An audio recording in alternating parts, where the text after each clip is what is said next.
A vitória da Sérvia foi muito merecida. E esse termo merecimento, ou então essa coisa de justiça no resultado, eu sei que é um conceito muito relativo e tal, vai muito da subjetividade, do que você acha um jogo eficiente, do que você acha um jogo bonito, do que é o seu entendimento, mas acho que foi justa do seguinte ponto de vista: da entrega de uma equipe que parecia muito melhor preparada do que a outra, ter um entendimento muito mais sólido em relação à sua equipe adversária, do que valia aquele jogo, do que representava aquele jogo e de qual seria a postura ideal para sair de campo da casa do adversário com uma vaga de Copa do Mundo. Portugal foi um time que não estava na mesma rotação, que não teve ideias e que repetiu problemas que estão sendo evidenciados nos últimos jogos com o comando do Fernando Santos. E digo mais, vamos desenvolver isso aqui ao longo do vídeo. Até março, Portugal precisa refletir muito. Aliás, não precisa esperar até lá não. Começar agora, urgentemente, uma reflexão profunda sobre a sequência do trabalho do Fernando Santos. Porque vamos lá, primeiro de tudo já peço para você deixar o like no vídeo e se inscrever aqui no canal, ativar o sininho das notificações. Faz sentido para você ver o futebol que a seleção portuguesa apresenta? Faz sentido esse descompasso tão significativo entre a qualidade que o Fernando Santos tem nas mãos e a qualidade do jogo que essa equipe, como coletivo, produz? Para mim não faz. Para mim há uma enorme distância entre o que Portugal pode fazer e o que faz. Faz pouco, se extrai muito pouco de uma geração que é excelente. E aqui é muito importante a gente tratar da figura do Fernando Santos por tudo que ele representa, tá? Porque é o tipo da análise que ela vai muito além do que você tá vendo ali nos 90 minutos ou do que você viu nos 90 minutos de um jogo anterior. O Fernando Santos, ele constrói uma história muito interessante, muito bonita. A seleção de Portugal hoje, ela é uma seleção respeitada. Ela é uma seleção que em todas as projeções para o Catar é colocada como uma candidata ao título. Agora precisa ver se ela vai chegar lá, porque a repescagem é muito dura e a gente vai falar sobre isso. Ok, então Portugal ganha uma Euro, Portugal chega numa final de Nations, Portugal passa a ser uma presença constante em mata-mata de Euro. Tudo isso é absoluta verdade. Mas o futebol que Portugal tem apresentado é um futebol muito pobre. Se você pegar quais são as seleções que a gente hoje coloca como candidatas ao título, aí você vai lembrar da França, que é a grande candidata, é o grande bicho-papão, ninguém joga nesse nível. Você vai pegar a Alemanha, que com o Hansi Flick, 7 jogos, 7 vitórias, terminou 100% nas mãos dele, né, o ano de 2021, e que tem ótimos talentos e que tem muita força. E uma renovação que já começa a acontecer. Você pega a Inglaterra, que é um time tecnicamente muito respeitável. Você vai descartar Brasil e Argentina do bolo ali de candidatos a título, de possíveis vencedores? Eu não descartaria em hipótese alguma. Acho o Brasil competitivo. Agora, nenhuma dessas seleções tem jogado tão abaixo do que pode como Portugal. Nem o Brasil. Acho que o Brasil, talvez, em determinadas posições, tenha uma questão ali de um certo teto ou batido ou próximo de ser batido, né? Agora, Portugal não. O que Portugal não produziu contra a Sérvia foi uma coisa muito decepcionante para um time que só precisava empatar em casa. Só para você ter uma ideia, do minuto 62 até o minuto 90 mais 2, ou seja, 47 do segundo tempo, Portugal não finalizou no gol da Sérvia. É exatamente isso que você ouviu.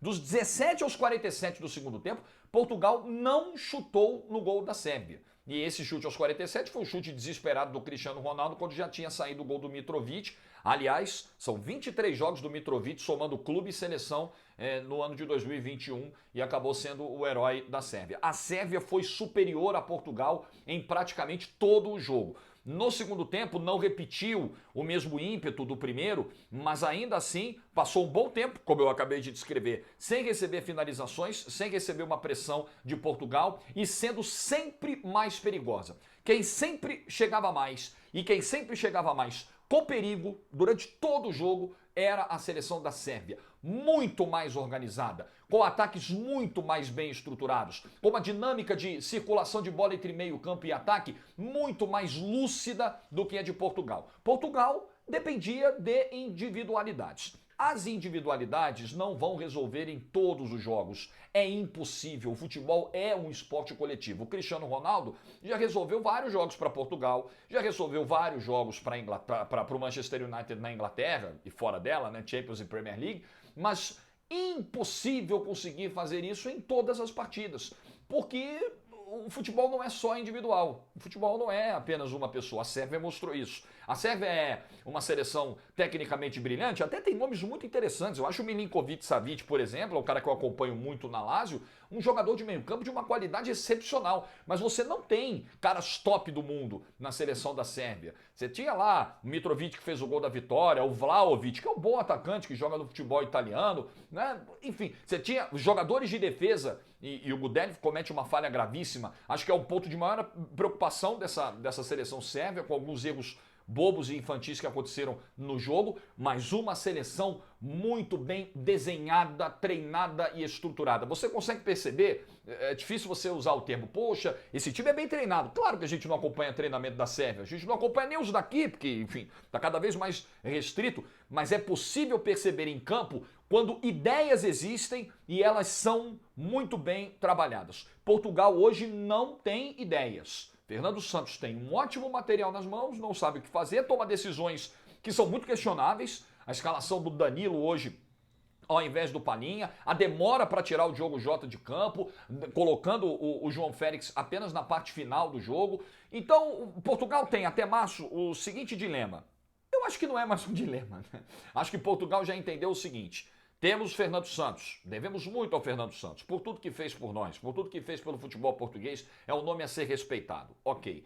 Mas com ele, Portugal reduz muito as suas possibilidades. Portugal tem uma Ferrari nas mãos, mas não passa de 50 km por hora. Mesmo estando numa área em que é permitido, né, trafegar a uma velocidade, sei lá, o dobro disso, por opção. E quando você toma essa decisão, quando você tem essa possibilidade e limita o teu potencial, não é uma decisão inteligente.